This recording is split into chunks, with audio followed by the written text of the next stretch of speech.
kita sediakan. Kementerian Kesihatan Malaysia ingin memaklumkan susulan kejadian pelajar-pelajar sekolah mengalami gejala sesak nafas yang telah berlaku sejak 20 Jun di Pasir Gudang Johor Bahru ini sehingga kini 27 Jun 12.30 malam kumulatif kes kejadian sesak nafas di Pasir Gudang ialah 748 orang, iaitu 709 menerima rawatan pesakit luar outpatient dan 39 orang dimasukkan ke dalam ward.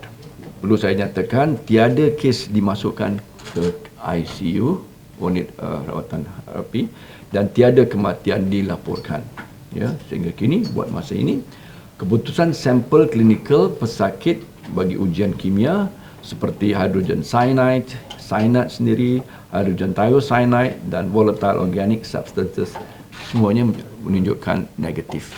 Mestek melalui pengalaman menangani insiden pelajar sesak nafas di Pasir Gudang pada 20 Jun lepas akan melaksanakan penyelesaian yang lebih holistik untuk menjamin kesejahteraan rakyat dan kesinambungan ekonomi dilakukan. Pada ketika ini, ingin saya tegaskan bahawa Pasir Gudang mempunyai sebanyak 2,005 buah kilang berlesen dan daripada itu 250 daripadanya adalah kilang berasaskan bahan kimia. 250 kilang kimia dalam satu daerah yang kecil.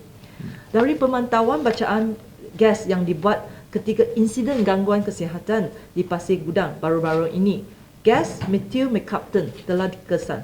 Kehadiran gas ini adalah satu anomaly. Akibat persekitaran udara yang tepu di Pasir Gudang means saturated. The whole district is saturated with gas that is not as healthy as the other city.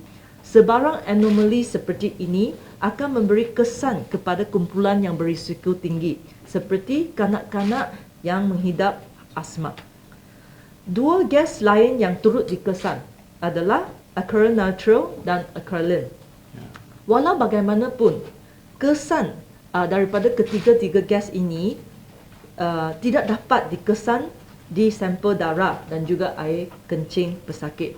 Dan juga kita tidak boleh confirm kerana 10 pelajar yang dimasuk kepada ward adalah daripada 8 sekolah yang berbeza. Oleh itu, kita tidak dapat 100% confirm there is a cause and effect link between these two incidents. Walau bagaimanapun, Mestek telah mengambil langkah-langkah segera untuk melupuskan faktor-faktor penyumbang kepada kehadiran gas-gas tersebut serta meneruskan usaha-usaha penguatkuasaan dan pemantauan ke atas kilang-kilang berasaskan bahan kimia di sekitar Pasir Gudang. Secara amnya, pembangunan Pasir Gudang adalah tidak lestari ataupun unsustainable. Ia telah memberi kesan jangka masa, kesan negatif kepada alam sekitar dan juga kesihatan di kalangan komuniti di Pasir Gudang. Semalam saya telah bertelefon dengan Menteri Besar Johor. Kerajaan Johor juga akan ada rancangan dari segi perancangan di daerah dan yang akan diumumkan oleh Datuk Menteri Besar sendiri. Tapi untuk bagi pihak Mestek, kita akan buat beberapa langkah. Pertama, kita nak katakan bahawa kepesatan pembangunan dan kepadatan industri kimia yang tinggi di Pasir Gudang menjadi penyumbang utama kepada impak loading capacity persekitaran termasuk udara, tanah dan sungai. Pembangunan tidak lestari ini menyebabkan alam sekitar menjadi tepu dengan pelbagai gas ataupun wap yang terampai di udara. Pelepasan efluent yang tidak dikawal rapi di peparitan ataupun saliran sekaligus akan menyebabkan persekitaran menjadi sensitif dan tidak stabil. Kedua, pembangunan Pasir Gudang yang tidak lestari juga menyebabkan ketiadaan zon penampan, that means buffer zone antara industri berasaskan bahan kimia dengan kawasan sekolah, perumahan dan pusat aktiviti masyarakat sekaligus mendedahkan penduduk Pasir Gudang kepada risiko bencana kimia. Ketiadaan buffer zone ini menyebabkan terdapat sekolah yang kedudukannya amat dekat dengan kilang-kilang kimia. Dan kita telah bincang dengan Datuk Menteri Besar tentang apa yang terjadi di daerah, dan dia kerajaan negeri akan ada langkah-langkah untuk menangani ketiadaan buffer zone ini.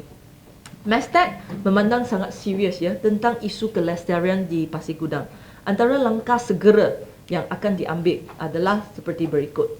Satu, mengadakan analisis loading capacity dan juga buffer zones bagi mengurangkan risiko bahan kimia, pendedahan bahan kimia kepada golongan berisiko tinggi. Kedua, mewujudkan sistem untuk menentukan carrying capacity udara di Pasir Gudang dengan menggunakan kaedah air dispersion modelling seperti mana yang diamalkan di negara maju. Ketiga, membina stesen pencerapan gas automatik yang dapat memberi amaran bencana kimia yang lebih cekap dan pantas. Ini dapat membantu pihak berkuasa untuk bertindak dengan lebih proaktif. Pasir Gudang akan menjadi kawasan industri berat yang pertama untuk mempunyai sistem pemantauan kualiti persekitaran automatik di negara ini. Reka bentuk, struktur dan juga sistem stesen pemantauan ini akan ditentukan berdasarkan kajian yang akan dijalankan. Mestek mensasarkan kesemua cadangan di atas dapat dilaksanakan dengan kadar segera sebelum hujung tahun ini. So does it mean that we still don't know what the main causes, even though we suspect the three gases you said that were anomaly contributed to it happening? As I've said, the 10 that has proven to be to need to be hospitalized are from 8 different schools. And so it is very unlike the Sungai Kim Kim case where you can pinpoint one source and then you clarify the source, because the victims are from the same place, and this is from 8 different schools, and that because in the urine and in the dara and in all of them we can't trace that, therefore there is no 100% confirmation of the cause and effect link. But we do see that this is an anomaly, and we have tried to remove it. And it's only through that and also at this moment we are doing Kerajaan Negeri Johor is the team are still there to do a pemantauan quality of the gas. So this is what we need to tell you is what we know as a responsible government. I cannot tell you that it is that. It is much easier for me to say, this is the one, I have removed the one, everyone is safe. But it is not scientifically proven that way, and therefore it is my responsibility to tell you that. And it is us to tell us that in Pasir Gudang, it is so saturated with this industry, the chemical industry, that we need to do something about it, and we are doing. And next week I'm going to meet them. There are steps that we need to take very urgently, but I cannot be very irresponsible and say and do a drama and remove something and tell you now everything is safe. I will have to say that Pasir Gudang has a baseline of air quality that is much more polluted than other parts of Malaysia. So that is what we know and what we tell you. Okay. What is important in defining and confirming a diagnosis of poisoning? 2 sources. One is, of course, the laboratory findings, which until now we cannot pin down to any particular offending chemical agent, whether it be compound or gas or whatever. But we also must corroborate this with the clinical sign and symptom from victims and patients.